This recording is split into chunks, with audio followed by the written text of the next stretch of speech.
Halo teman-teman, bantu channel ini untuk berkembang ya.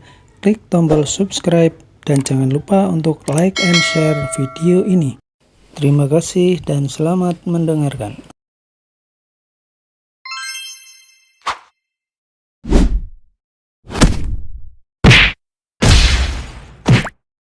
Bab 81, Kemarahan Ivan. Ivan adalah singa yang murka sekarang. Sebenarnya, dia hanya remaja berusia 18 tahun. Meskipun Ivan cekatan di usianya, dia menyimpan kemarahan jauh di lubuk hatinya. Ketika dia sangat marah, dia menunjukkan dirinya yang sebenarnya. Ivan sudah terprovokasi karena anak-anak kaya ini tidak pernah menganggapnya dengan serius. Karena sekarang mereka telah berinisiatif untuk menyakitinya, mengapa dia harus terus membiarkan mereka? Saat Ivan selesai berbicara, dia mengangkat kakinya dan menginjak Hamlin lagi. Krak! Terdengar sangat jelas bahwa tulang-tulang Hamlin patah. Semua orang bisa melihat bahwa tangan kanan Hamlin terpelintir dan menjadi cacat. Lengannya benar-benar hancur dan bagian dalamnya tergencet hingga patah. Darahnya bercucuran. Ah! Pada saat yang sama, Hamlin menjerit kesakitan. Matanya menyipit dan berkedut, serta keringat dingin membasahi seluruh dahinya. Wajahnya penuh ketakutan. Semua orang yang ada di sekitar mereka memperhatikan Ivan dengan heran. Mereka merasa seperti kehabisan napas dan berdiri di sana tanpa bergerak. Itu adalah pertarungan yang kejam dan haus darah. Tidak ada yang menyangka seorang remaja berusia 18 tahun begitu kejam. Mereka begitu terkejut saat melihat betapa kerasnya Ivan menginjak-injak Hamlin hingga menimbulkan rasa sakit yang begitu hebat. Ivan tidak berekspresi. Matanya begitu dingin seolah-olah tidak menyadari darah di bawah kakinya atau mendengar teriakan Hamlin.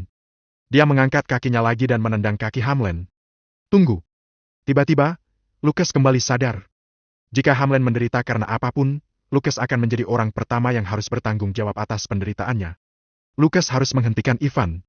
Namun, sepertinya Ivan tidak mendengarnya dan menendang lagi tanpa ragu. Suara menakutkan itu kembali bergema di telinga orang-orang. Sakit! Sakit sekali! Hamlin bahkan tak bisa menahan lagi. Ah! Hamlin masih menyesuaikan diri dengan rasa sakit sebelumnya, jadi tendangan barusan itu hampir membuatnya gila. Matanya merah padam dan melotot seolah-olah bola matanya bisa keluar kapan saja. Darah ada di seluruh lengan, kaki, dan di sekelilingnya. Mark menelan ludahnya dengan wajah pucat.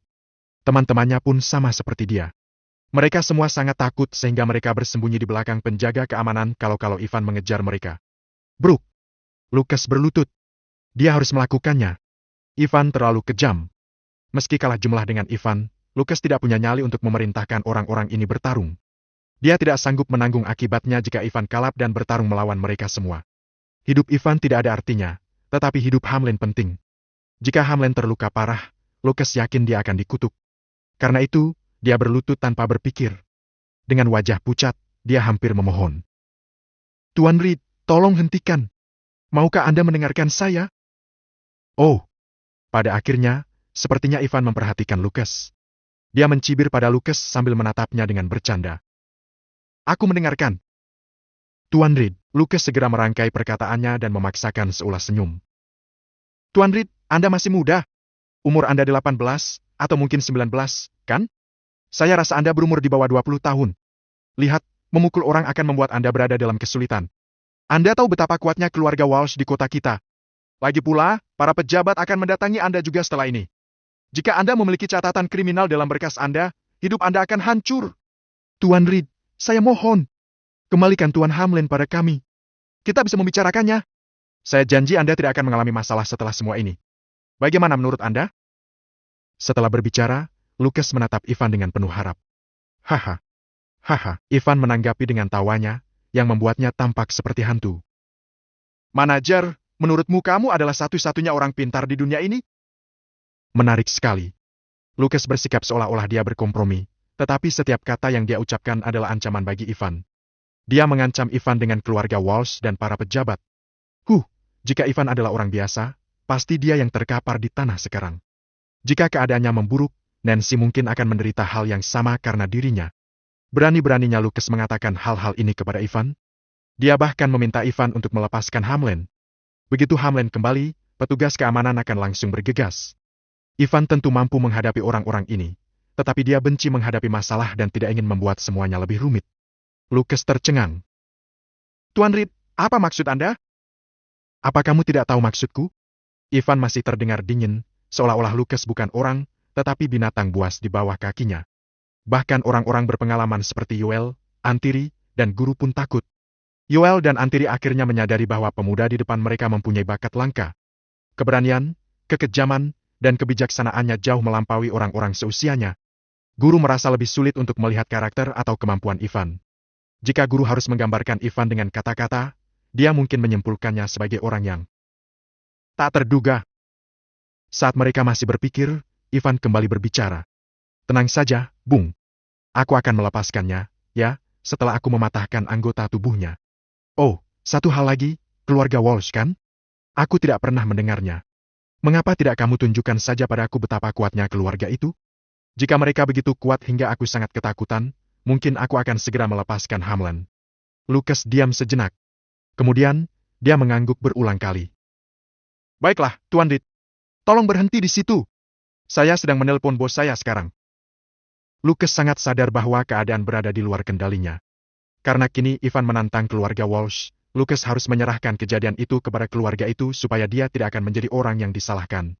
Antiri, Yoel, dan guru mengernyit. Segalanya tampak menjadi lebih buruk. Sebenarnya apa yang Ivan pikirkan? Jika keluarga Walsh datang dengan semua koneksi dan kekayaan mereka, ada kemungkinan besar Ivan akan mati hari ini. Aku mengharapkan pertunjukan besar nanti. Berani-beraninya orang rendahan ini menyakiti Hamlen? Kamu dengar itu? Dia meminta untuk bertemu dengan keluarga Walsh. Mark menggertakkan giginya. Meskipun dia hanya penonton, dia tidak senang melihat Ivan bersikap sok kepada mereka. Mark bahkan tidak sabar ingin menghancurkan kepala Ivan. Bab 82, Iblis yang marah. Ya, itu konyol. Dia cari mati. Evad sangat marah. Menurut rencananya, Nancy seharusnya tidur dengan Hamlen hari ini. Begitu Evad mewujudkannya, Hamlen akan menjadi pendukung dan koneksinya, belum lagi hadiah yang besar. Namun, Ivan merusak semua rencana Evad. Dia hampir tidak bisa lagi memaksakan senyum dan sangat mengutuk Ivan di dalam hatinya. Teman-teman Evad tidak banyak bicara, tetapi mereka sepemikiran dengan Mark dan memelototi Ivan dengan kebencian. Sementara itu, Lucas telah menelpon Connell. Setelah Lucas melaporkan apa yang terjadi, Connell tetap diam selama 5 detik, lalu menghela napas. Kemudian, suaranya yang dalam terdengar. Berikan ponselmu kepadanya. Aku ingin bicara dengannya. Baik, Tuan, sebentar. Lucas mengangguk. Kemudian, dia menatap Ivan. Tuan Reed, bos saya ingin berbicara dengan Anda. Boleh. Ivan masih bersenang-senang. Lucas mengambil ponselnya dan menghampiri Ivan dengan hati-hati. Dia sempat terpikir untuk menyerang Ivan secara mendadak dan menyelamatkan Hamlen, tetapi gagasan itu segera lenyap. Ivan sangat kuat sehingga Lucas bahkan tidak bisa membayangkannya. Selain itu, ukuran dan tampilan fisik Lucas tidak sebanding dengan Ivan. Jika dia melakukan idenya, dia mungkin akan gagal dan bahkan kehilangan nyawanya karena itu. Sebagai karyawan, menurutnya tidak ada gunanya mempertaruhkan nyawanya. Memang benar Lucas mungkin akan dihargai karena menyelamatkan Hamlen, tetapi dia lebih mungkin akan terluka dan menghancurkan keluarganya karena hal ini. Tuan Reed, Lucas mengangkat ponselnya ke dekat Ivan dan mengulurkannya. Paman, tolong aku. Sepertinya Hamlen merasakan adanya harapan, jadi dia berteriak ke arah ponsel itu. Air matanya bercucuran saat dia berteriak. Paman! Sayangnya, teriakannya sia-sia. Tidak ada yang merespon. Ivan menerima ponselnya dan bertanya dengan santai. Tuan Walsh, bagaimana menurut Anda? Ivan Reed, kan? Suara Connell terdengar tajam melalui telepon. Meskipun dia menahan diri, Ivan tahu betapa marahnya pria itu. Bagaimana menurut Anda? Ivan balik bertanya. 2,1 miliar rupiah untuk hidup keponakanku. Connell membuatnya sederhana. Ivan memegang ponsel dan tidak menjawab. Bagaimana kalau 14 miliar rupiah? Tanya Connell dalam 3 detik. Ivan masih tetap diam. Nak, kamu harus tahu bahwa uang itu cukup bagimu untuk hidup bebas tanpa rasa khawatir. Connell menarik napas dalam-dalam dan mengingatkan dirinya sendiri untuk menahan kemarahannya. Jika seseorang makan terlalu banyak sekaligus, dia akan mati. Ivan masih terdiam. Jadi, ini bukan tentang uang. Suara Connell berubah dingin. Kamu menginginkan nyawa Hamlen? Ambil saja jika kamu berani. Hamlen bukan satu-satunya pewaris keluarga Walsh. Namun, aku harus memintamu untuk berpikir 2 kali. Aku bisa menganggap seolah-olah tidak ada yang terjadi sebelum aku menelepon. Namun, jika kamu menyentuh Hamlen setelah panggilan ini, aku akan memastikan bahwa kamu akan menghabiskan sisa hidupmu dalam kesengsaraan. Tepat setelah Connell menyelesaikan omelannya, dia mendadak mendengar suara. Ah! Jeritan menyedihkan dan ketakutan, yang cukup keras untuk membangunkan orang mati, kembali bergema di area itu. Siapapun yang mendengarnya akan merasakan kulit kepala mereka tertusuk-tusuk. Ekspresi semua orang berubah saat itu. Ivan menginjak kaki Hamlen yang patah dengan lebih keras. Bersamaan dengan teriakan Hamlen, lebih banyak darah mengucur dari tulangnya. Ivan Reed! Kono tampak terpancing di telepon. Kedengarannya seperti dia telah menghancurkan sesuatu. Kamu! Maaf, Bung, kamu baru saja membuatku takut. Oh, sial, kebetulan aku telah mematahkan tulang Hamlen. Ivan akhirnya mau berbicara. Dia main-main dengan waspada. Bisakah kamu bersikap lembut? Aku sangat takut. Kamu. Kono tidak bisa mengendalikan kemarahannya, tetapi dia menahannya dan bertanya. Apa yang kamu inginkan? Tidak ada. Aku ingin melihat Hamlen cacat. Ya, dulu dia yang ingin aku cacat. Ivan menjadi serius. Lalu manajermu mengatakan betapa kuatnya keluargamu, jadi aku memintanya untuk menunjukkannya kepadaku. Ya, aku harus mengatakan kalau aku kecewa. Kono bungkam selama 3 detik. Apakah maksud Ivan adalah dia berusaha melihat betapa kuatnya keluarga Walsh? Apa yang sedang terjadi? 3 detik kemudian, Connell menyadari sesuatu. Apakah Ivan ingin menghancurkan seluruh keluarga Walsh dan berurusan dengan mereka untuk selamanya? Sungguh pemikiran yang ambisius. Sayangnya, apakah dia mampu mewujudkannya? Connell tidak membuka kedok pikiran Ivan, tetapi bertanya. Kamu yakin ingin melihatnya? Ivan berkata. Kamu punya waktu 10 menit. Kemudian, dia menutup teleponnya. Connell tidak sempat berkata apa-apa lagi, sementara Ivan melempar ponsel dan menghancurkannya setelah panggilan itu. Lucas hampir mengatakan kata-kata kotor, tetapi dia menahannya kembali. Tuan Reed. Guru menghampiri Ivan dan menatap gadis yang pingsan di sampingnya, serta bertanya. Apakah dia baik-baik saja? Haruskah kita membangunkannya dulu? Luka-lukanya tidak serius. Dia baik-baik saja, jawab Ivan. Guru ingin membujuk Ivan agar tidak mempermasalahkannya. Jika Ivan benar-benar membuat kekacauan di sini, guru takut jika Lord Scott sekalipun tidak bisa menyelesaikannya dengan damai. Namun pada akhirnya dia diam saja tentang hal itu. Meskipun guru mungkin sosok yang sangat dihormati di mata banyak orang, dia percaya dirinya seperti murid di depan Ivan. Bagaimana mungkin seorang murid bisa mengajari gurunya tentang apa yang harus dilakukan? Pada saat ini, Antiri berkata, Nak, kamu harus mengakhiri hari ini. Kamu tahu, kita masih bisa keluar dari sini dengan selamat jika kita pergi sekarang. Jika masalah ini makin parah, kamu tidak akan mendapatkan keuntungan. Aku pernah mendengar tentang keluarga Walsh di kota Janan sebelumnya. Hal ini berakar kuat di kota Sisbay. Kamu tak bisa melawannya sendirian. Akhiri dan tinggalkan di sini untuk memulai awal yang baru. Guru bilang kamu memiliki keterampilan medis yang sangat baik, jadi aku ingin mengundangmu untuk membantu mengobati penyakitku. Selama kamu dapat membantu memberi aku 5 tahun lagi untuk hidup, aku dapat menangani kekacauan hari ini untuk kamu dan memastikan keselamatanmu. Antiri sangat percaya diri. Keluarga Havland yang menduduki peringkat ke-7 di kota Janan bukanlah orang yang bisa diajak main-main oleh keluarga Walsh. Antiri pasti akan meminta penjelasan atas apa yang telah Hamlen lakukan pada Ivan. Selama dia pergi dari sini, keluarga Walsh hanyalah boneka rapuh di matanya. Benarkah begitu? Tentu saja, keluargaku menempati urutan ke-7 di kota Janan. Sangat mudah untuk mengalahkan keluarga Walsh. Meskipun Antiri dalam kondisi kesehatan yang buruk dalam beberapa tahun terakhir, dia bangga dengan keluarga Havland setiap kali menyebutkannya. Lalu siapa yang ditampar barusan? Antiri merasa malu. Yoel menjelaskan. Kami hanya menanggungnya untuk ganti rugi di masa depan. Itukah sebabnya kamu menyaksikan ayahmu ditampar? Yoel tersipu malu. Apakah mereka bisa mengobrol dengan damai dan menyenangkan atau tidak?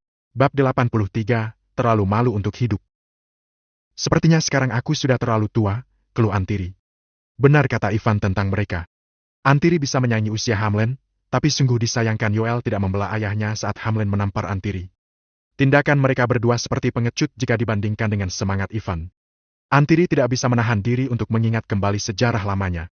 Ada kalanya dia sama agresif dan bersemangat seperti Ivan. Namun, meskipun Antiri telah menghela napas, dia tidak setuju dengan apa yang telah dilakukan Ivan. Lagi pula, mereka mendapat pelajaran dari semangat mereka di usia muda. Antiri tahu anak-anak muda tidak akan mengakui kesalahan mereka sampai mereka mendapat pelajaran, jadi dia tetap diam dengan Yoel. Namun, mereka tidak juga pergi ataupun menunggu waktu yang tepat untuk menyelamatkan Ivan dari masalah. Kalau begitu, Ivan harus mengobati penyakit Antiri jika dia memang seorang dokter yang baik. Jika dia tidak pantas mendapatkan reputasinya, dia akan berhutang budi pada keluarga Havland. kemudian keluarga Havland bisa meminta Ivan melakukan pekerjaan kotor untuk mereka. Bagaimanapun, kemenangan berpihak pada keluarga Havland. Halaman depan begitu sepi. Hamlin berharap dia pingsan saja karena gemetar kesakitan. Namun, sekuat apapun Ivan menyiksa Hamlin masih bisa dengan jelas merasakan sedikit rasa sakit di tubuhnya. Hamlin melihat ke arah gerbang, dengan penuh harap mengharapkan penyelamatannya dengan wajah pucat pasi. Nyatanya, keluarga Walsh sangat dekat dengan restoran Seasons. Kurang dari 5 menit. Sebuah Rolls-Royce diparkir di depan pintu. Ada seorang pria berusia sekitar 70 tahun, pria paruh baya di sampingnya yang mirip Hamlin, dan pria berusia 30 tahun di belakang mereka. Ketiga orang itu melangkah menuju ke halaman. Semua mata kemudian tertuju pada mereka. Apa kalian Maury Walsh dan Crane Walsh? Guru mengenali mereka sekilas dan berbisik kepada Ivan. Mereka bukan pemilik restoran, Tuan Reed, tetapi kakek dan ayah Hamlin. Kakek, ayah, Paman James. Hamlin yang diinjak-injak oleh Ivan berteriak saat melihat keluarganya dengan mata merah dialiri air mata. Dia meronta keras seakan ingin menghampiri mereka. Sayangnya, semua usahanya itu sia-sia. Kaki Ivan sangat berat membuat Hamlin tidak bisa bergerak sama sekali. Wajah Crane dan Maury bergetar melihat keadaan Hamlin yang seperti itu. Kemudian mata mereka beralih pada Ivan. Mereka menatap Ivan seperti ingin mencabik-cabiknya seolah-olah Ivan adalah seekor kelinci yang tidak berdaya. Tuan Maury, Tuan Crane. Lucas bergegas untuk menyapa mereka. Maury menatap sekilas Lucas dengan dingin dan kemudian melihat sekeliling. Dia heran melihat keberadaan Antiri dan Yoel di sini, lalu tanpa memedulikan Lucas dan Ivan, dia memaksakan senyum dan mengambil alih Crane. Pada detik berikutnya, Crane dan Maury membungkuk dalam-dalam untuk meminta maaf. Saya sangat menyesal atas apa yang telah anak saya lakukan pada Anda, Tuan Antiri. Kami pasti akan meminta maaf pada Anda secara tulus. Crane begitu tulus dan menunjukkan rasa hormat yang besar. Saat ini dia tidak berani membuat kesalahan apapun. Salah cucu saya yang mencari masalah dengan Anda, Tuan Antiri. Tolong percaya bahwa keluarga saya akan menunjukkan permintaan maaf kami dengan tulus. Maury juga berkata dengan hormat, merasa tidak nyaman di depan Antiri. Maafkan kebodohan cucu saya. Plak! Plak! Yoel mengangkat tangannya dan menamparnya begitu Maury selesai bicara di depan semua orang ini. Pipi keriput Maury langsung memerah. Aku membalas perbuatanmu atas nama ayahku. Yoel berkata acuh tak acuh dengan tangan yang disilangkan di depan dadanya.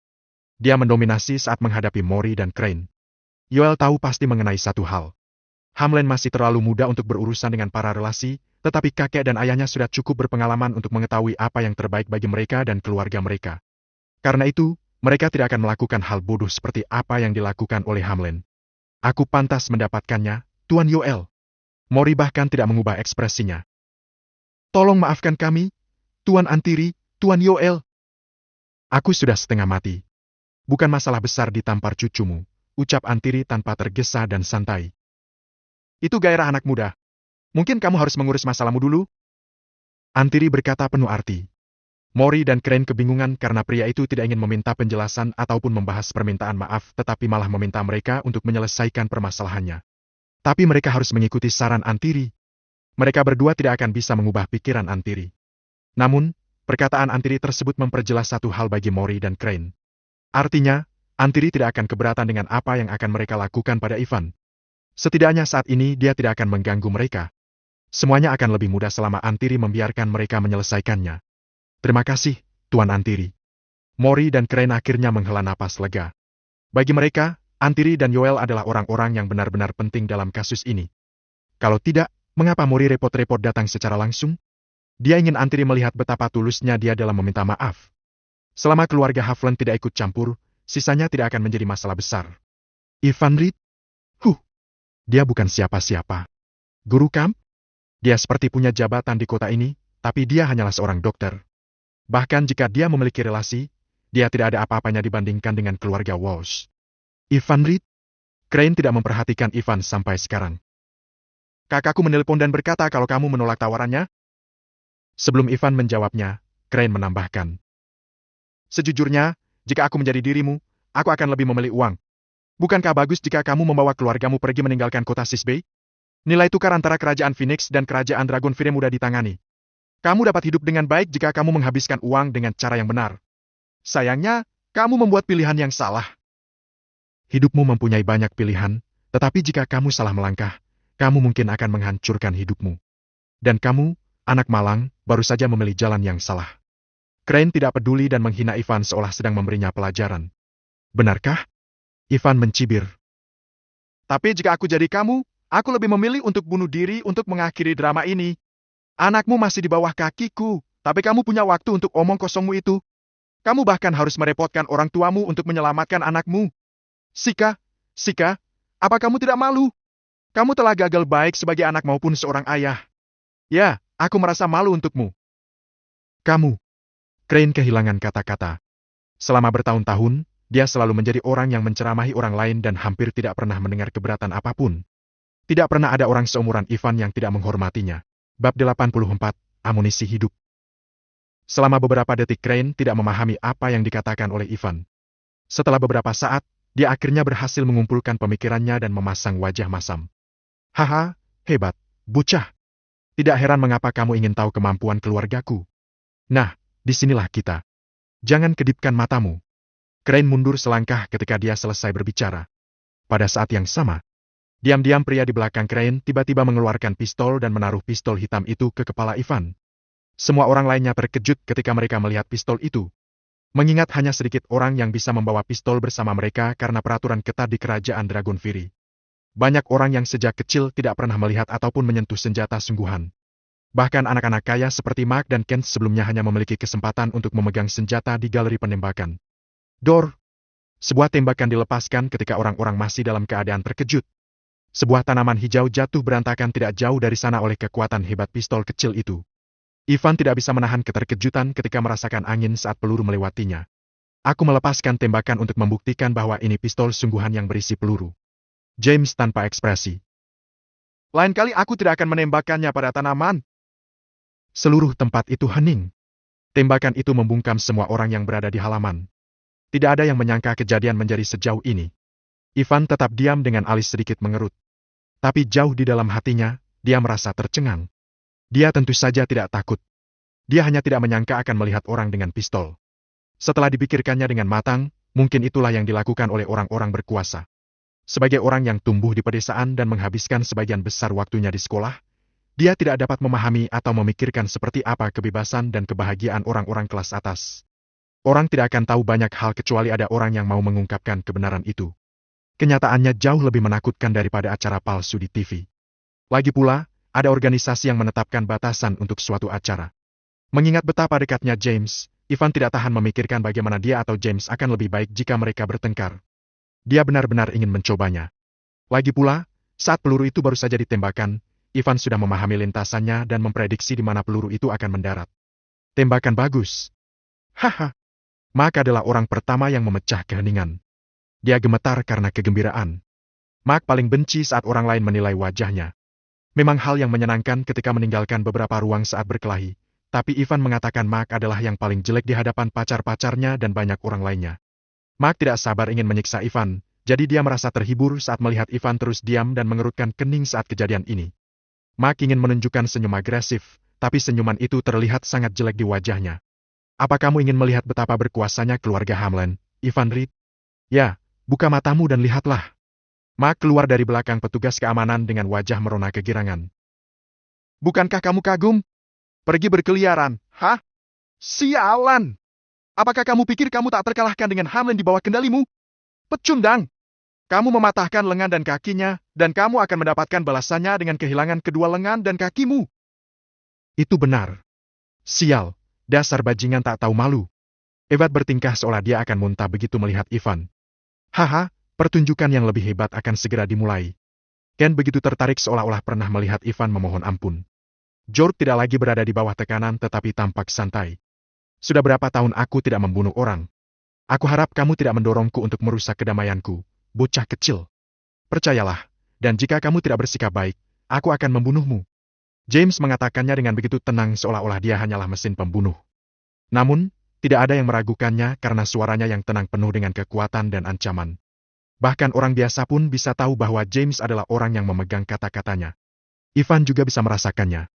Dia yakin kalau sebelumnya James pernah membunuh seseorang. Tidak heran mengapa Mori dan Crane berani datang ke sini hanya bersama satu orang. Ternyata James benar-benar luar biasa. Tuan Mori, Tuan Crane, guru menjadi panik. Mungkin di antara semua orang yang ada di sini, hanya dia yang berharap Ivan selamat. Guru tidak bisa menahan diri untuk berdiri meminta belas kasihan saat menyadari Ivan sedang dalam bahaya. Tapi dia tidak punya kesempatan untuk melanjutkannya. Mata James beralih ke arah guru. Diam, atau aku akan mengambil nyawamu sekalian. Mendengar itu guru menjadi merinding, dan dia harus mengikuti perintah itu. James kemudian menatap Ivan. Lepaskan Tuan Hamlin. Lepaskan aku, Ivan. Bangsat kamu. Angkat kaki baumu dariku. Hamlin memutar wajahnya di bawah kaki Ivan.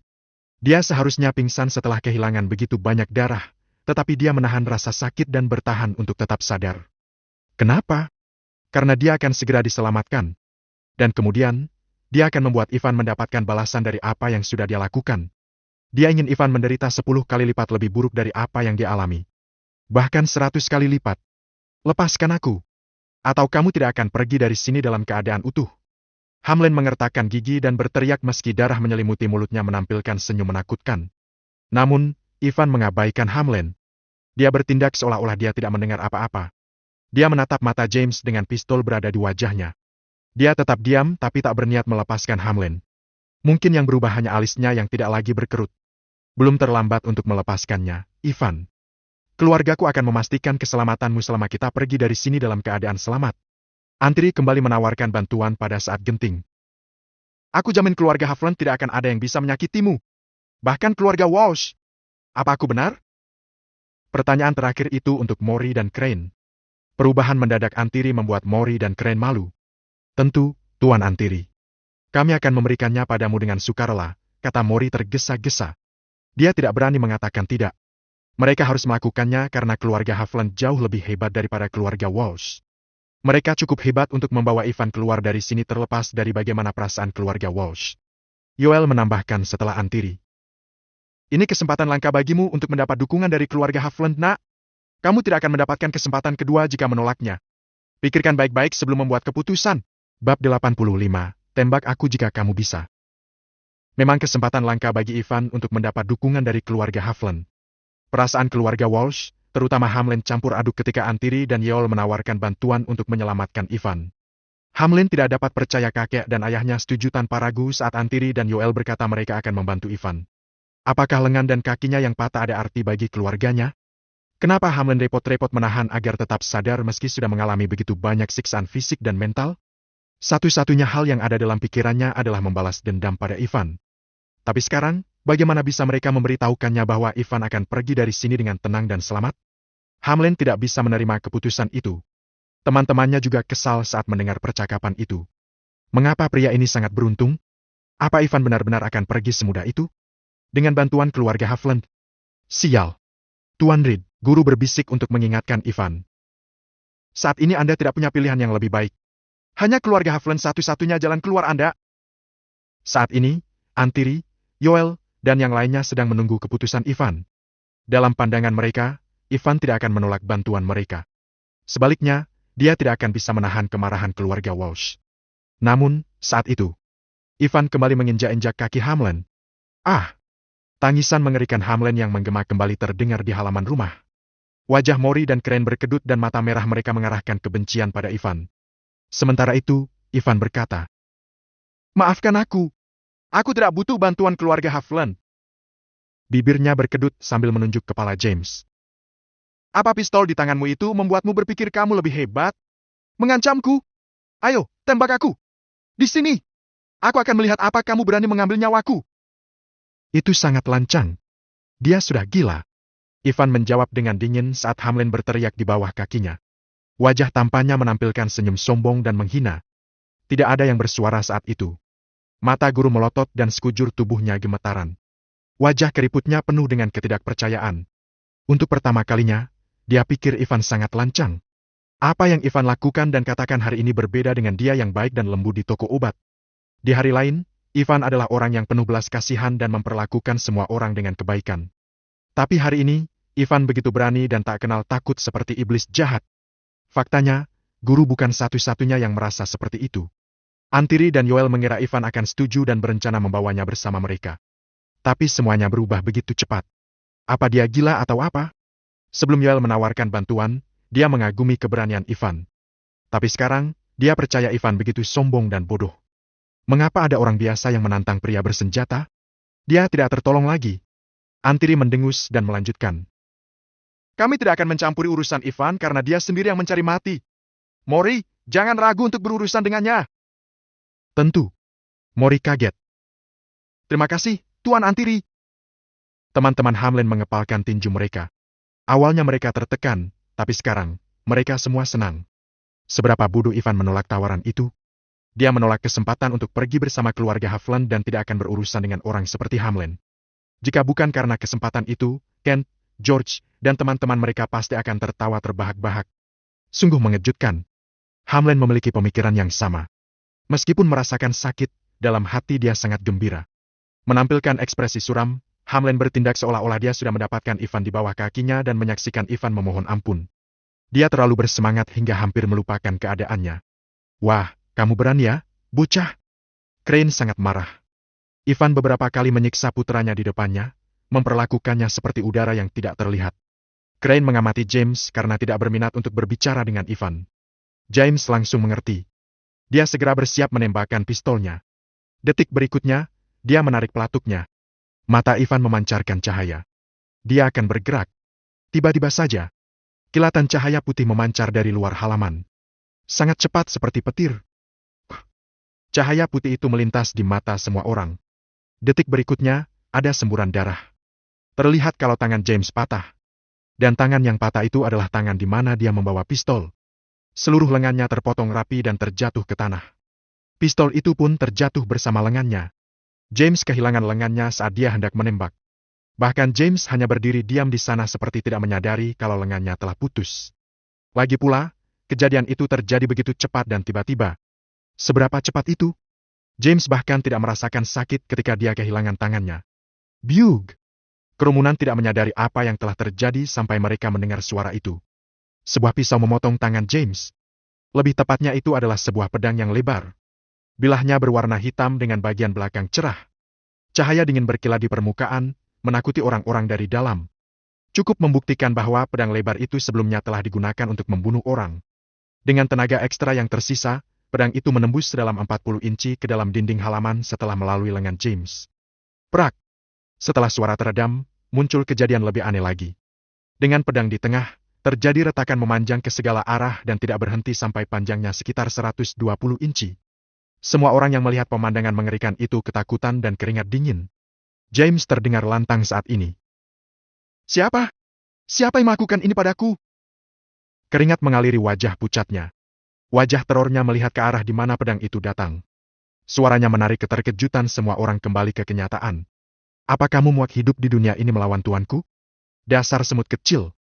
Sementara itu, sebuah suara terdengar di luar halaman. Terdengar suara yang dalam dan mendominasi. Itu penuh dengan kekuatan. Bersamaan dengan suara itu, sesosok tubuh setinggi sekitar 192 cm masuk. Dia terlihat kurus, melangkah memasuki halaman rumah dengan sarung panjang di tangannya. Di belakangnya ada sekelompok pria berpakaian seragam dan bersenjatakan senapan canggih. Saat mereka masuk, mereka mengarahkan senapan mereka ke orang-orang yang hadir. 1 lawan 1. Kepala mereka semua dihadapkan dengan senapan kecuali Ivan. Bab 86, Tuan Reed atau Tuan Reed. Ada sekitar 100 hingga 200 orang di halaman pada saat itu. Mereka semua hanya bisa mematung di tempat, termasuk James yang baru saja kehilangan lengannya. Lengan yang patah itu memberikan rasa sakit yang tak tertahankan. Tapi dia tidak berani bernapas meski saat darahnya mengucur dengan deras. Dia terbaring di tanah seperti patung. Tidak ada yang berani bergerak sama sekali. Dan juga tak ada yang mengeluarkan suara sedikit pun. Ada 2 alasan. Pertama, ada senjata yang sedang menodong kepala mereka. Kedua, mereka menyadari kalaupun dengan orang sebanyak ini yang menodong kepala mereka, masih ada lebih banyak lagi orang di luar halaman itu. Melalui pintu gerbang, mereka dapat melihat sekelompok orang yang memenuhi tempat di luar. Terlebih lagi, mereka bahkan melihat ada 3 kereta kuda berada di luar bersama orang-orang itu. Dan di atas mereka terdengar suara gemuruh. Entah bagaimana, 6 helikopter ternyata sedang terbang di atas kepala mereka. Sungguh pemandangan yang spektakuler. Tapi, kerumunan itu menjadi kebingungan saat mereka melihat apa yang terjadi selanjutnya. Pemimpin dari orang-orang itu tampak berjalan ke arah Ivan dan membungkuk dalam-dalam kepadanya. Maaf, Tuan Muda. Saya terlambat datang ke sini. Mohon maafkan saya. Tuan Muda? Tidak ada yang percaya apa yang baru saja mereka dengar. Kenapa orang hebat seperti dia bisa memanggil Ivan tuannya? Selain itu, jika melihat betapa hormatnya pria itu pada Ivan, dia tampaknya bekerja untuk Ivan. Sial! Apa-apaan ini? Pada saat itu, semua orang menatap Ivan dengan tatapan yang penuh oleh rasa takut, bingung, heran, dan kagum sekaligus. Sungguh pemandangan yang luar biasa. Apakah Ivan adalah sang tuan muda? Apakah dia Tuan Reed? Atau Tuan Reed? Apakah betul kalau dia adalah orang kaya yang katanya dikenali semua orang karena menghabiskan banyak uang untuk istrinya? Ken, George, Mark, dan teman-teman mereka mau tak mau langsung terpikir apakah kedua orang itu memang saling berhubungan. Sebelum semua kekacauan ini, mereka memang telah mendiskusikan bagaimana saat bertemu dengan Tuan Reed, jadi mereka langsung memikirkan kemungkinan itu. Namun, mereka mencapai kesimpulan yang sama dengan cepat. Ivan sungguh jauh dari bisa dikatakan sebagai orang kaya. Jika memang benar dia adalah Tuan Reed, bagaimana bisa dia tadi diam saja saat mereka menghinanya hari ini? Selain itu, dia mengenakan pakaian yang murah. Sebagai orang kaya, tentu saja Tuan Reed memiliki uang yang lebih dari cukup untuk membeli pakaian bagus. Jika itulah kejadiannya, maka barulah mungkin kalau identitas Ivan sebenarnya memang seseorang yang spesial. Naga hitam, kamu memang sesuai dengan reputasimu, kata Ivan sambil tersenyum dan menepuk bahunya, lalu dia menyemangati sang naga hitam. Kamu tidak terlambat. Justru sebaliknya, kurasa kamu datang lebih awal. Pria itu memang naga hitam.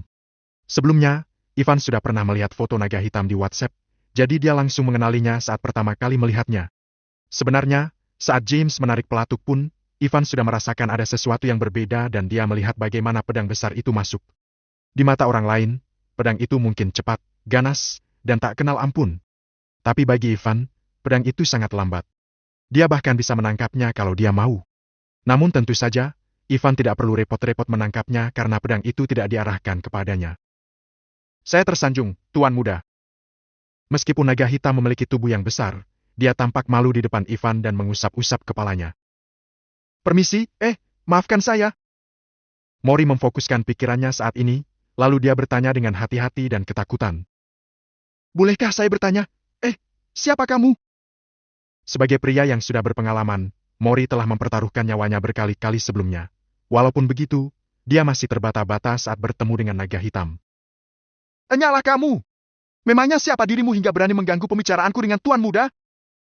Naga hitam langsung menampar Mori dan berkata, jika kamu mengucapkan satu kata lagi, aku akan mengirimmu ke neraka. Wajah Mori langsung mengerut. Dia gemetar ketakutan dan bahkan tidak berani bernapas dengan berat. Naga hitam mendengus. Kemudian dia menghadap anak buahnya dan berteriak. Tentara naga hitam! Kemarilah! Perhatian!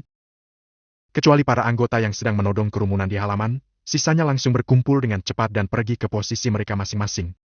Naga hitam berkata, salam untuk Tuan Reed. Tentara naga hitam pun mengikutinya. Salam untuk Tuan Reed. Salam untuk Tuan Reed. Salam untuk Tuan Reed. Mereka berteriak 3 kali berturut-turut, sehingga semua orang di sana terkejut dan membeku. Tentara naga hitam, tentara naga hitam. Tuan Reed. Pada saat ini, selain orang luar seperti Antiri dan Yuel, semua orang kelas atas di kota ini langsung tercengang. Apa itu tentara naga hitam? Itu adalah salah satu unit milik Augeas Kelford, sang dewa perang.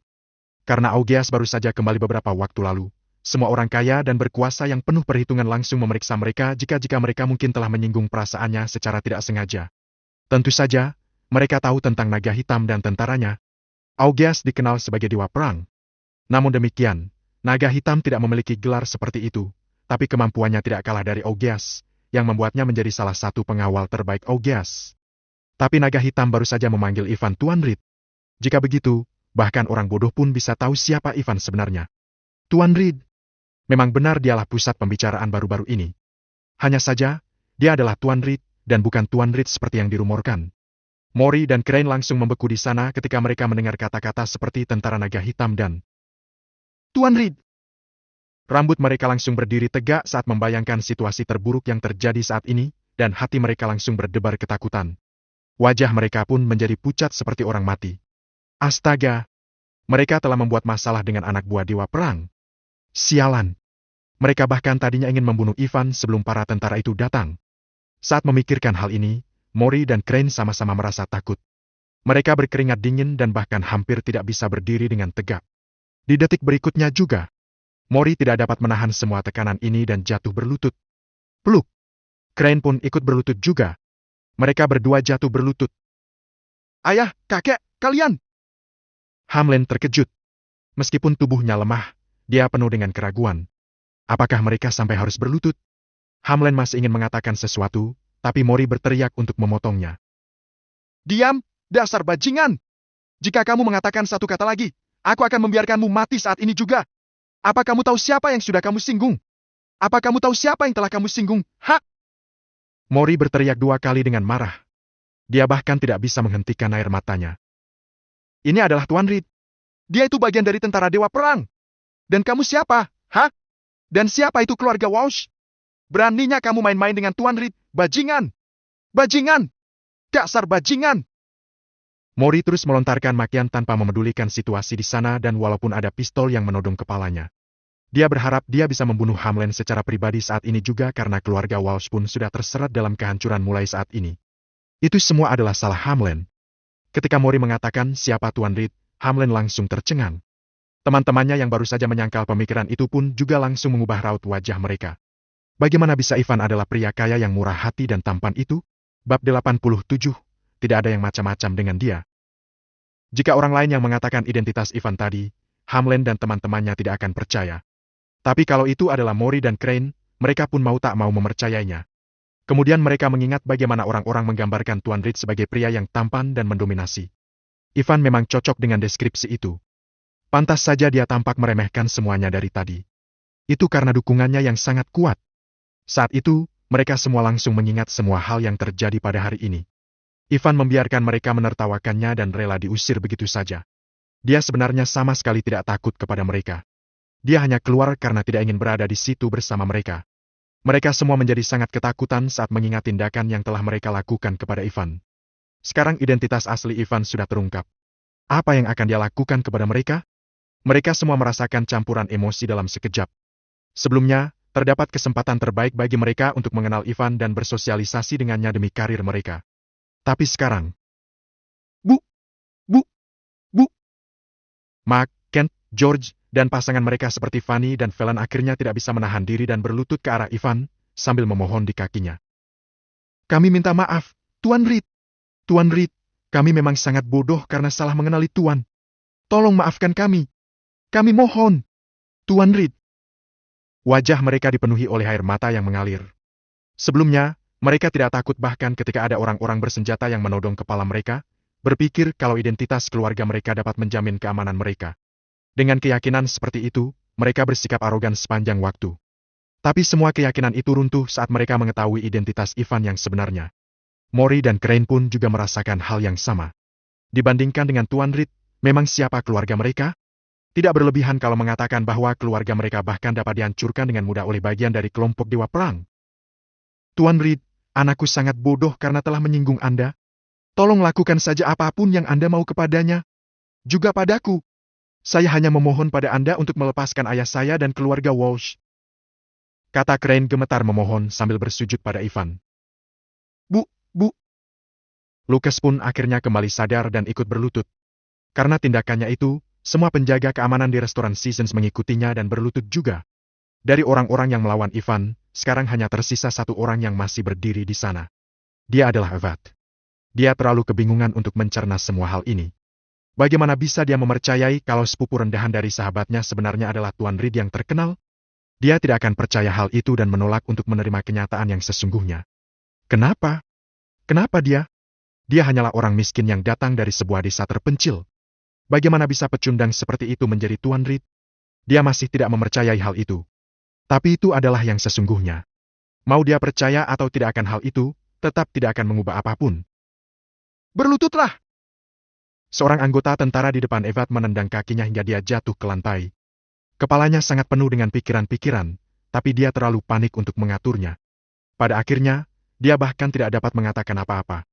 Sementara itu, Crane, Mark, dan teman-teman lainnya terus memohon sambil gemetaran. Lebih dari 100 orang yang ada di sana berlutut di hadapan Ivan dan tidak berani mengeluarkan suara apapun. Dasar anak-anak kaya yang memohon begitu keras. Sungguh konyol. Antiri dan Yoel saling bertukar pandang dan melihat rasa takjub di mata mereka masing-masing. Mudah untuk menyimpulkan dari apa yang Mori katakan kalau Ivan mendapat dukungan dari Dewa Perang. Mereka tahu betul apa arti Dewa Perang bagi Curum. Antiri dan Yoel juga cemas. Mereka tadinya yakin kalau mereka berada di posisi yang unggul sebelumnya, jadi mereka memang lumayan memandang rendah Ivan. Tapi sekarang, mereka masih beradaptasi dengan kondisi baru di mana Ivan telah menjadi seseorang yang tidak bisa mereka ganggu. Juga, soal penyakit Antiri. Apakah Ivan masih mau membantu mereka? Antiri dan Yoel merasa putus asa. Ivan menatap orang-orang itu dengan jijik. Semua orang ini adalah orang-orang yang sangat berkuasa di dunia luar. Bahkan kekayaan mereka telah melebihi total pendapatan setidaknya 80% orang di kerajaan Dragonfire. Tetapi semuanya adalah orang yang pengecut. Ivan merasa kecewa. Kalau dirinya, tentu lebih memilih mati daripada berlutut pada siapapun. Naga hitam pun melirik orang yang ada di halaman dan bertanya. Tuan muda, apa yang akan kita lakukan pada orang itu? Lumpuhkan dia. Ivan mengangkat kakinya dari Hamlen dan berkata. Aku ingin dia duduk di kursi roda selama sisa hidupnya. Ivan beruntung karena dia mampu melakukan semua ini. Jika tidak, pasti dialah yang sedang berada di tanah sekarang. Karena itu, dia langsung memberi perintah tanpa belas kasihan. Sisanya terserah padamu. Laporkan saja hasilnya kepadaku. Ivan berpikir kalau Nancy akan segera bangun, jadi dia tidak menunda lagi dan membawanya. Sebelum pergi, dia menyuruh guru kamp untuk ikut bersamanya. Sisanya tidak bergerak sama sekali. Mereka terlihat gemetaran sambil memandangi Ivan yang berjalan menjauh dari mereka. Tidak ada seorang pun dari mereka yang menduga hasil akhirnya akan seperti ini. Setelah itu, naga hitam pergi ke arah dinding, lalu mengeluarkan pedang besarnya, dan berjalan menuju James. Dengan satu kilatan pedang, kepala James langsung dipenggal. James pun meninggal saat itu juga, dan darahnya terciprat ke tanah. Seluruh tempat langsung diselimuti oleh bau darah. Ah! Gadis-gadis di sana ketakutan setengah mati dan pingsan. Semua pacar mereka menjadi pucat pasi. Saat menyadari kalau mereka bisa mati di sini, banyak dari mereka yang bahkan mengompol tanpa sadar. Naga hitam terlihat seperti orang yang jujur ketika dia ada di hadapan Ivan, tetapi sekarang, dia terlihat seperti kematian, tampak siap mengambil nyawa orang kapan saja. Dia terlihat sangat tenang saat membunuh James. Satu alasan sudah cukup jelas atas James, yaitu, tentu saja tidak bisa dimaafkan bahwa dia telah mencoba untuk membunuh Ivan. James harus mati. Aku dan rekan-rekanku selama ini menjaga kerajaan Dragonfire demi kebahagiaan orang-orang yang tinggal di sini. Tapi kamu hanyalah seorang pengecut yang menjijikan. Absurd sekali. Pedang besar milik naga hitam panjangnya sekitar 1,5 meter, tapi dia hanya butuh 1 detik untuk menyarungkannya kembali dengan tepat. Kalian adalah orang-orang yang mempermalukan semangat kerajaan Dragonfire. Naga hitam langsung memberi kesimpulan begitu saja. Segera setelah itu, dia mengatakan keputusannya kepada orang-orang itu. Keluarga Haven bebas pergi dari sini. Kalian tidak melihat atau mendengar apapun di sini hari ini. Jika aku mendengar sesuatu tentang hari ini, tentara naga hitam akan pergi ke kalian keesokan harinya. Apa kalian mengerti? Iya, Pak. Antiri langsung mengangguk dengan cepat. Jangan khawatir. Tidak ada yang terjadi di sini hari ini. Yoel pun menimpali. Hei, ayah, kenapa kita di sini? Itu aneh. Yoel menggaruk kepalanya seolah-olah tidak bisa memahami apa yang sedang terjadi. Dia kemudian menunjuk anak buahnya dan berteriak. Kenapa kalian masih di sini? Apa yang terjadi? Ayah, tidak ada siapa-siapa di sini. Apa yang mereka lakukan di sini? Entahlah. Antiri pun menggelengkan kepala. Apa yang kamu lakukan di sini? Yoel bertanya. Kami tidak tahu sama sekali. Kami di sini untuk memperbaiki AC. Benar juga, ya. Lihat. Kami bahkan membawa kunci pas. Tapi sepertinya kita datang ke tempat yang salah. Tidak ada orang di sini. Kalau begitu cepat pergi dari sini. Bentak Yoel. Baiklah, baiklah. Sembari 30 pengawal mereka menyelinap keluar, Yoel mendorong Antiri untuk segera keluar dari sana. Mereka tidak bisa mempercayai mata mereka ketika mereka melihat lebih dari 2.000 tentara-tentara naga hitam di luar restoran Seasons lengkap dengan peralatan, kereta kuda, dan pembawa senjata mereka.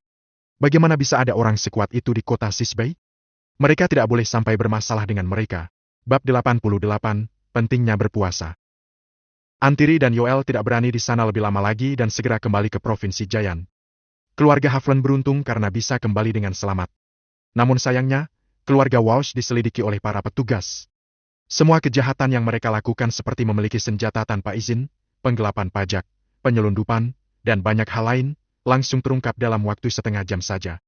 Mori memohon belas kasihan dengan putus asa. Akhirnya Crane mematahkan kedua kakinya dan memotong salah satu lengannya. Keluarga Walsh membayar harga yang mahal hari itu. Tapi dengan pengorbanan itu, keluarga Walsh bisa mendapatkan kesempatan mereka lagi untuk terus bertahan hidup di kota Sis Bay. Restoran Seasons pun ditutup, dan semua penjaga keamanan di dalamnya dibawa kembali oleh naga hitam. George, Kent, Fanny, Fallon, Mark, dan Evad terkena tuduhan melakukan transaksi seksual ilegal, dan naga hitam pun mengirim mereka ke patroli keamanan kota Sis Bay. Jadi, nasib mereka pasti akan berakhir dengan buruk. Setelah selesai mengurus semuanya, naga hitam melaporkan hasilnya kepada Ivan melalui WhatsApp. Ivan hanya menjawab, "Oke." Dia memang tidak terlalu peduli dengan nasib orang-orang itu selanjutnya. Bahkan memangnya perlu menghukum keluarga Walsh. Setelah kejadian hari ini, siapapun dari keluarga Walsh pasti akan menghindarinya jika mereka sampai dapat melihat Ivan. Soal balas dendam, memangnya mereka berani? Hari sudah menjadi gelap saat mereka kembali dari restoran Seasons. Seluruh kota Sis Bay tampak diselimuti cahaya bulan. Kepala guru kamp sangat penuh dengan berbagai macam pertanyaan. Tapi dia tidak berani bertanya karena Ivan tampak tidak berniat membicarakan apa yang sudah terjadi. Di satu sisi, Ivan adalah atasan guru kamp. Di sisi lain, orang-orang seusianya tahu bahwa terkadang semakin banyak yang mereka ketahui, semakin cepat juga mereka mati. Mobil pun akhirnya terparkir dengan mantap di lantai bawah apartemen Lee. Baru saat itulah Ivan menyentil bagian belakang kepala Nancy dengan dua jarinya. Dan dalam 2 hingga 3 detik, dia langsung menggerakkan matanya sedikit dan terbangun. Begitu dia bangun, dia seketika teringat apa yang terjadi sebelum dia pingsan dan raut wajahnya pun berubah. Ketika melihat sekeliling, dia menjadi lega saat melihat Ivan dan guru kamp. Sepertinya mereka sudah meninggalkan restoran Seasons. "Tidak apa-apa. Kamu sudah aman sekarang." Sebelum dia sempat bertanya apa-apa, Ivan langsung berbohong dengan spontan. "Guru kamp membantu menangani konflik dengan keluarga Walsh." Nancy memegang kepalanya sambil mengingat semua kejadian tadi. Sepertinya itu memang satu-satunya penjelasan yang masuk akal, jadi dia langsung berterima kasih pada guru kamp. Bukan apa-apa." Guru kamp berkata dengan malu-malu. Itu bukan masalah besar. Nancy, ini sudah malam. Kita harus pulang sekarang. Tuan kamp pun juga memiliki urusan yang harus dia lakukan, dan kita harus kembali sebelum Lia mengkhawatirkan kita. Kata Ivan mengingatkan. Tentu. Nancy akhirnya menyadari kalau hari sudah gelap. Dia tidak bisa menahan rasa penasaran soal sudah berapa lama dia pingsan. Mereka pun membuka pintu mobil dan keluar dari mobil. Guru kamp berpamitan pada mereka dan pergi. Ketika mobil itu sudah tidak terlihat lagi, Nancy langsung memperlihatkan ekspresi serius. "Ivan, siapa dia sebenarnya? Seorang dokter? Kenapa?" Jawab Ivan bingung. "Seorang dokter? Itu tidak mungkin. Apa kamu benar-benar berpikir seorang dokter bisa menyelesaikan masalahmu dan Hamlin? Dia bukan orang yang baik. Ivan, dengarkan aku, kamu masih terlalu muda, dan aku harus memberitahu kamu soal ini," kata Nancy dengan tegas. "Jangan lupa kalau ibumu menaruh semua harapannya padamu. Jangan kecewakan dia. Dan juga, jangan datang menemuiku dulu setelah ini. Hamlin itu jahat. Dia pasti akan mempersulitmu jika kamu sering muncul di hadapannya." Ivan mencubit ujung hidungnya. "Apakah kamu mengkhawatirkanku?" "Tidak mungkin." Nancy mendengus. "Aku hanya tidak ingin ibumu menyalahkanku nanti. Aku tidak peduli dengan urusanmu. Selain itu, jangan berani-berani bercerita pada orang tuaku atas apa yang terjadi hari ini, kamu paham?" "Oke, tenanglah." Ivan sampai tidak kehilangan kata-kata. "Langsung pulang saja. Lalu tolong katakan pada Lia dan Paman bahwa aku akan datang mengunjungi mereka di lain hari." Saat suaranya semakin pelan, dia berbalik pergi dan melambaikan tangan kepada Nancy. "Kamu sangat menyebalkan, Bung." Nancy dipenuhi oleh rasa takut tiada henti saat memikirkan apa yang telah terjadi hari ini. Hamlin selalu bersikap lemah lembut saat bersamanya, tapi dia begitu jahat saat berurusan dengan Ivan. Apa dia tidak tahu kalau Ivan adalah sepupunya? Selain itu, Evad juga membuat Nancy kesal. Dia paham kalau Evad ingin menggoda pria kaya. Lagi pula, siapa yang tidak ingin begitu? Tapi Evad terus menantang dan memprovokasi Ivan sepanjang makan malam, dan itu membuat Nancy merasa mual. Tampaknya, dia perlu menjaga jarak dari Hamlin dan Evad apapun yang terjadi. Untung saja semua masalah hari ini dapat diselesaikan dengan damai. Kalau tidak, bagaimana dia bisa menjelaskan semuanya kepada orang tuanya? Apakah dulu dia terlalu merasa benar sendiri? Ketika melihat cahaya di rumah, mata Nancy langsung berkaca-kaca. Dia merasa takut dan menyesali semuanya. Tapi saat itu, dia juga tidak bisa berhenti memikirkan soal betapa kerennya Ivan ketika dia menghadapi Hamlin tadi siang. Setelah keluar dari tempat Lia, Ivan pergi naik taksi untuk melihat apakah sudah ada kemajuan di tempat Silas dan Fitch. Dia harus mengakui kalau mereka adalah anak-anak yang tangguh dan berbakat. Setelah berhari-hari mereka terus berlatih dan memulihkan diri, akhirnya mereka menjadi lebih ahli. Silas terus berlatih sepanjang hari sementara Fitch membaca buku selama waktu istirahatnya. Silas, kamu harus meniru Fitch dan membaca lebih banyak. Kamu tahu apa yang paling ditakuti oleh orang-orang? Itu adalah anak nakal yang pintar, kata Ivan. Membacalah lebih banyak dan kamu mungkin menjadi orang hebat yang lolos dari hukum apapun. Aku suka itu. Mata Silas berbinar. Ketua, itu terdengar seru. Omong-omong, aku ingin menanyakan sesuatu. Aku mendengarkan. Silas pun bertanya. Apa kamu ingat sebuah metode yang kamu sebutkan sebelumnya? Kamu bilang kalau itu bisa membantu memperkuat tubuh kita dan mempercepat kultivasi kita. Yep, kata Ivan sambil mengangguk. Metode yang dia tawarkan pada Silas dan Fitch memanglah beberapa bentuk dari metode kultivasi, tetapi mereka berbeda dengan metode kultivasi primordialnya. Dia hanya memilih beberapa metode yang menurutnya cocok untuk mereka, kata Silas. Ketua, aku ingat kamu pernah mengatakan kalau kita bisa mengalami beberapa tingkatan kultivasi. Pertama, kultivasi tubuh, dan kedua, periode penangkapan energi. Aku secara kebetulan melihat bahwa langkah di tingkat itu adalah tentang pernapasan. Aku tidak memahaminya sepenuhnya. Mengapa pernapasan ada kaitannya dengan kultivasi kita? Silas. Terdapat keheningan singkat dan Ivan menepuk bahu Silas. Dia sedikit geli tapi tetap menjelaskan dengan sabar. Aku tahu langkah itu. Itu disebut berpuasa. Apa kamu salah paham? Apa? Silas tercengang. Berpuasa? Ivan mengangguk. Kalau begitu aku punya pertanyaan baru, kata Silas. Apa maksudnya berpuasa? Ivan pun menjawab. Secara garis besar, itu berarti kamu dapat perlahan-lahan berhenti makan dan menggantinya dengan menyerap energi dari roh di udara. Dengan begitu, kamu tidak akan mati kelaparan walaupun kamu tidak makan untuk waktu yang lama. Tidak makan? Silas berkedip-kedip. Kenapa? Kenapa begitu? Bukankah makan adalah alasan utama mengapa orang bisa hidup? Oh, makan itu membantumu mendapatkan nutrisi dan energi. Tetapi jika kamu dapat melakukan berpuasa, maka hidupmu akan bergantung pada energi dari roh. Jadi kamu tidak perlu makan atau minum apapun. Mengerti? Silas menggelengkan kepalanya dan berkata, tidak makan dan tidak minum. Itu terdengar seperti hal yang tidak masuk akal. Ivan menatap Silas untuk waktu yang lama dan tiba-tiba menyadari kalau dia seharusnya tidak datang ke sini dan membicarakan ini dengan Silas. Setelah beberapa saat, ia mendesah dengan pasrah. Begini saja, biar aku yang bertanya padamu. Apa yang terjadi setelah kamu makan? Silas pun menjawab. Aku mengisi perutku. Lalu apa? Buang air besar. Itu benar, ucap Ivan. Maka bayangkanlah seorang peri cantik yang terbang ke sana kemari di langit. Tapi tiba-tiba, dia berhenti dan mengatakan kalau dia perlu ke kamar mandi untuk buang air besar. Apakah itu terdengar menyenangkan? Silas hanyut dalam pikirannya. Ivan pun bertanya lagi. Dia terbang ke pegunungan liar di hutan belantara, mencari toilet, tapi dia tidak menemukannya. Bagaimana kedengarannya jika dia buang air di sembarang tempat di hutan?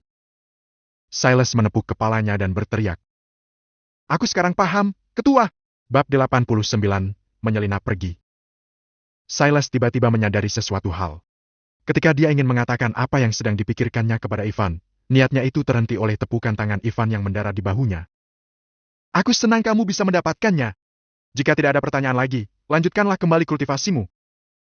Kemudian dia mengucapkan selamat tinggal kepada Fitch dan pergi dengan cepat karena khawatir Silas mungkin memiliki pertanyaan lain. Silas bingung. Fitch, Bung, ada apa dengan Ivan? Kenapa dia lari menjauh? Aduh. Fitch menggelengkan kepalanya. Silas, bisakah kamu bertanya padaku dulu sebelum kamu pergi menemui ketua? Dia tidak mengerti harus berkata apa karena kamu. Ivan kembali datang ke taman pada larut malam karena pada saat itu tidak ada banyak orang di sana.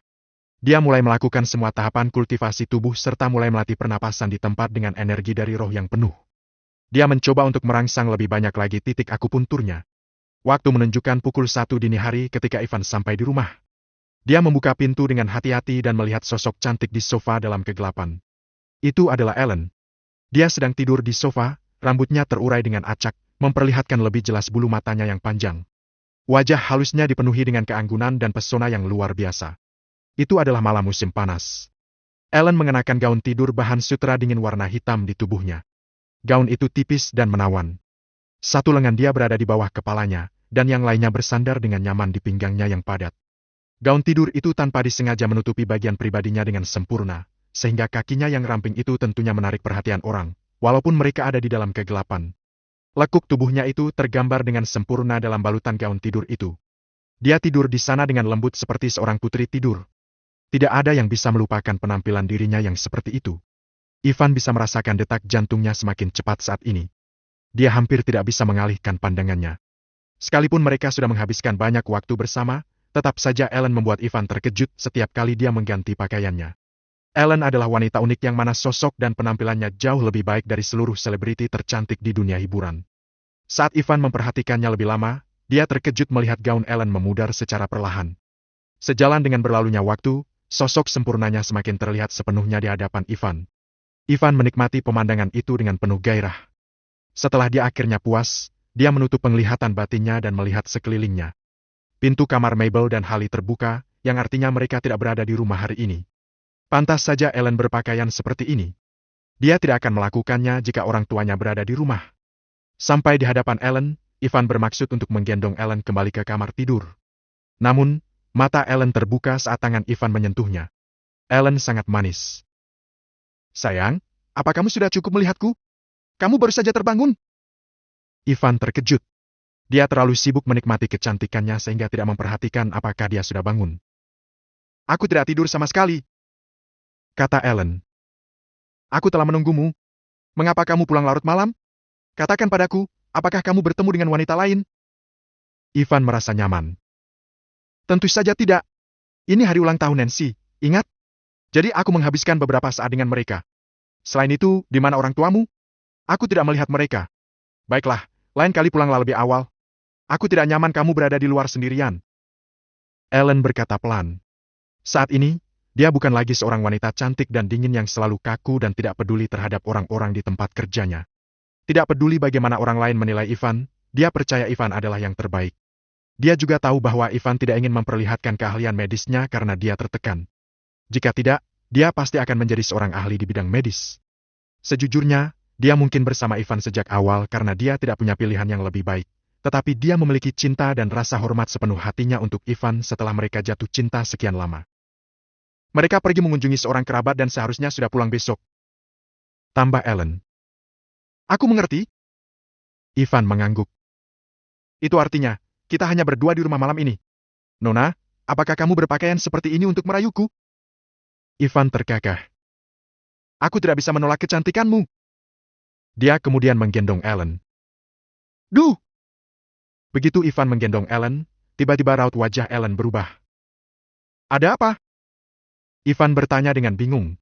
Apakah dia belum pulih? Itu tidak mungkin. Dia seharusnya sudah pulih sepenuhnya sekarang. Kamu baru saja menyentuh payudaraku." Ellen menundukkan kepalanya, dan wajahnya merona. "PVF?"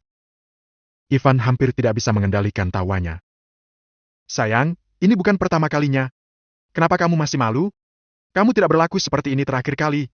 Itu beda." Ellen berbisik. "Anak nakal, kenapa masih berdiri di sini? Apakah kamu ingin melakukannya di sini?" "Haha, baiklah. Aku pindah sekarang." Sambil memegang Ellen di lengannya, Ivan berjalan ke kamar tidur. Menatap wanita cantik itu, dia tidak sabar ingin memilikinya sekarang juga. Dia begitu bersemangat. "Sayang?" Ellen menatap pada Ivan. "Sayang?" Mereka semakin dekat dan akhirnya berciuman, saling berpelukan. Ivan sudah tidak sabar ingin mencium seluruh tubuhnya. Mereka sangat terstimulasi dan akan melakukannya lebih jauh lagi. Tiba-tiba, Ellen merasa ada sesuatu yang tidak benar. "Tunggu, ada apa?" Ivan menarik kepalanya keluar dari payudaranya. Ini hari menstruasiku." Ellen sangat tersipu malu. "Oh." Ivan kecewa mengetahui Ellen ternyata mendapatkan menstruasinya.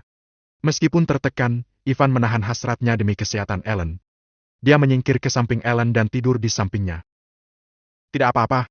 Kita bisa melakukannya di lain hari. Maafkan aku, sayang." Ellen mengetahui Ivan pasti tersiksa, karena itu dia menjadi malu. "Tidak perlu begitu. Ini tidak apa-apa." Ivan melambaikan tangannya dengan berat hati. Siapapun yang terganggu di tengah itu akan merasakan hal yang sama. Ivan langsung memejamkan matanya, berusaha dengan kuat untuk mengalahkan keinginannya itu. Tiba-tiba, dia merasakan ada sesuatu yang hangat di antara kedua kakinya. Ivan segera membuka matanya. Tanpa diduga, Ellen sudah bergerak ke bagian bawah tubuhnya dan mulai melakukan apa yang belum pernah dia coba sebelumnya. Meskipun dia baru dalam hal ini, Ivan tetap terkejut diperlakukan seperti ini. Setelah beberapa saat terkagum, Ivan menikmati kebahagiaannya, meninggalkan semua masalahnya di belakang dan menikmati momen itu dengan sepenuh hatinya. Setelah beberapa saat, Ellen selesai mengisapnya dan berkumur. Kemudian dia kembali ke Ivan di tempat tidur. Sayang, aku minta maaf untuk hari ini. Lain kali, kita bisa. Sayang, jangan menyesal. Kita akan melakukannya apapun yang terjadi. Ivan terkekeh. Selain itu, aku ada pertanyaan untukmu.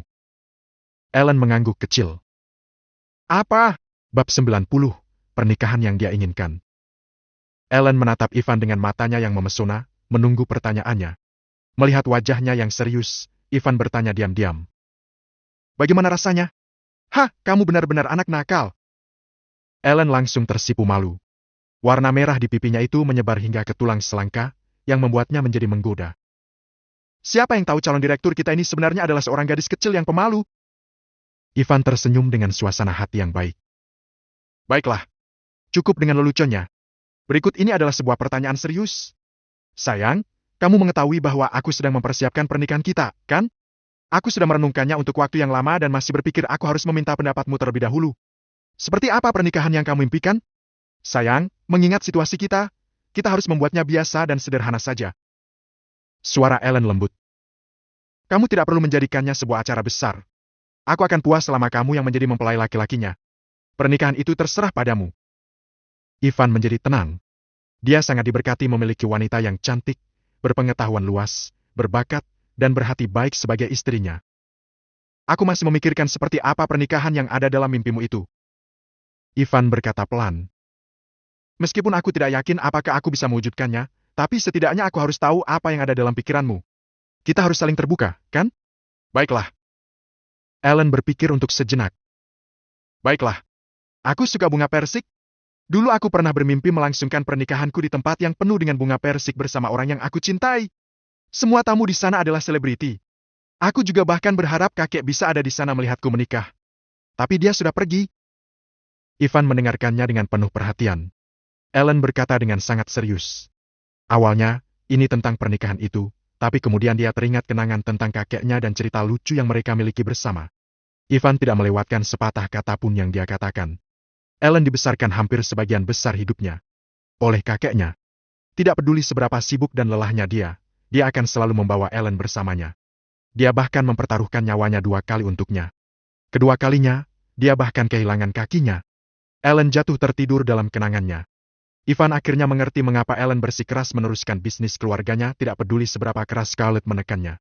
Keluarga Laval adalah dari mana Ellen berasal. Sama seperti petani yang berada di pegunungan terpencil. Meskipun mereka miskin dan hidup mereka sulit, mereka tidak akan pindah dari sana karena mereka menghargai banyak hal di sana. Itu adalah tempat yang berisikan semua kenangan mereka. Apakah mereka masih akan tetap menjadi diri mereka jika mereka pergi? Kebiasaan itu berlaku juga pada Ellen. Dia tidak akan meninggalkan bisnis keluarganya sampai ketika Scarlett bertindak terlalu jauh dan menghancurkan hatinya. Sebuah kerugian! Ivan bergumam. Dia membenci Scarlett dan keluarganya. Jika bukan karena Ellen, dia pasti sudah mengusir orang-orang ini dari kehidupan mereka. Sayang, jika kamu tidak ingin pergi, tetaplah di sini. Keluarga Laval sangat beruntung memiliki gadis sepertimu. Jika keluarga Laval memperlakukan Ellen dengan baik, Ivan tidak akan keberatan memberikan bantuan kepada mereka. Dengan kerjasamanya bersama Lard, dia pikir Scarlett dan orang-orang seperti wanita itu tidak akan mengganggu Ellen lagi. Keesokan harinya, Ivan bangun lebih awal untuk membuat sarapan dan menikmati ketenangan di pagi hari bersama Ellen. Tidak lama setelah mereka selesai sarapan, Mabel dan Holly kembali dengan kegembiraan di wajah mereka. Mabel berteriak dalam suasana hati yang baik. Ellen, cepat kemasi barang-barang kamu. Nenek kamu baru saja menelepon. Dia berkata kalau dia ingin kita pindah ke area villa hutan karena mereka telah membeli villa yang lebih besar. Ellen tidak menyangka itu. Dari mana dia mendapatkan uangnya? Mereka baru saja membayar ganti rugi 42 miliar rupiah kepada keluarga Reni. Dari mana mereka mendapatkan uang tambahan untuk membeli villa lain? Tentu saja, mereka mempunyai uangnya. Jangan lupa grup Raspen sudah mentransfer 98 miliar rupiah kali ini. Mabel berkata sambil tersenyum. Ellen, kamu mendapat nominal yang paling besar, jadi kita punya lantai terbesar untuk ditinggali. Kita akan tinggal dengan nenekmu, dan Elena serta keluarganya akan tinggal di villa kecil. Kita tidak perlu lagi tinggal di apartemen yang sempit. Baiklah. Ellen mengerutkan keningnya sedikit. Keluarga Leval menggunakan uang muka dari grup Raspent untuk membeli villa baru. Itu ilegal karena mereka menggunakan dana publik. Beruntung, villa di area villa hutan tidak terlalu mahal. Harganya hanya 1,4 miliar rupiah. Selama proyek berjalan, dia akan mendapatkan keuntungan sebanyak biaya villa itu. Oleh karena itu, dia tidak mempertanyakan kepada mereka tentang hal itu. Selain itu juga, tidak pantas bagi keluarganya untuk tinggal di apartemen tua ini. Misalnya, saat ingin bersenang-senang dengan Ivan, dia harus menunggu terlebih dahulu sampai orang tuanya tidak ada di rumah. Itu tidak akan menjadi masalah jika mereka bisa pindah ke rumah yang lebih besar. Memikirkan kejadian semalam, Ellen masih merasa bersalah. Villa? Ivan berkata dalam hatinya. Dia belum pernah pergi ke villa yang diberikan Lard untuknya sebelumnya di villa puncak bukit. Sudah waktunya sekarang untuk pindah. Tapi Ivan merahasiakannya, untuk sementara ini. Dia ingin memberikan kejutan pada Ellen dan kedua orang tuanya ketika mereka tiba di area villa hutan. Ellen dan Mabel sibuk berkemas. Ivan ingin membantunya, tapi Hallie menghentikannya. Ivan, ikut bersama aku. Baik, ayah. Ivan mengikuti Hallie hingga ke koridor luar. Hallie mengeluarkan sebatang rokok dan memberikannya pada Ivan. Ivan tidak menolak dan ikut merokok juga. Ivan. Hallie menyalakan sebatang rokok, menghisapnya, dan berkata, "Maaf jika kamu mengalami kesulitan bersama kami di sini akhir-akhir ini." Apa? Ivan terkejut, tidak menyangka Hallie akan berkata demikian sehingga dia tersenyum. Itu tidak mungkin.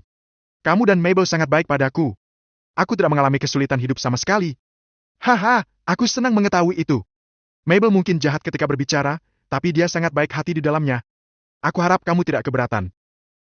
Dia kemudian mengganti topik dan menatap Ivan dengan tajam. Ivan, keluarga Leval telah meningkatkan posisinya jauh lebih tinggi di kota Sisbe berkat kerjasamanya dengan Lard Scott, tetapi Lard bukan orang yang baik. Mengingat temperamennya, itu tidak mudah. Baiklah, aku harus mengatakannya seperti ini. Tidak mungkin dia mau bekerja sama dengan keluarga Leval. Sambil berbicara tentang hal ini, Hallie mengarahkan tatapannya pada Ivan. Dia ingin melihat apakah raut wajah Ivan akan berubah, karena itu dia tidak ingin melewatkannya sedikit pun. Ivan berpura-pura tenang, tapi di dalam hatinya dia terkejut, bertanya-tanya apa yang dimaksud Hallie. Apa Hallie menyadari sesuatu? Aku pernah berurusan dengan Lard Scott sebelumnya. Kamu tahu, aku pernah pergi ke grup Raspen, berharap dapat bekerja sama dengan dia, tapi dia mengusirku. Ingatan lama itu membuat Hallie mencibirkan mulutnya, tapi dia segera mengumpulkan kembali pikirannya. Jika aku benar, alasan mengapa Ellen bisa menandatangani kontrak dengan Lard adalah karena dirimu.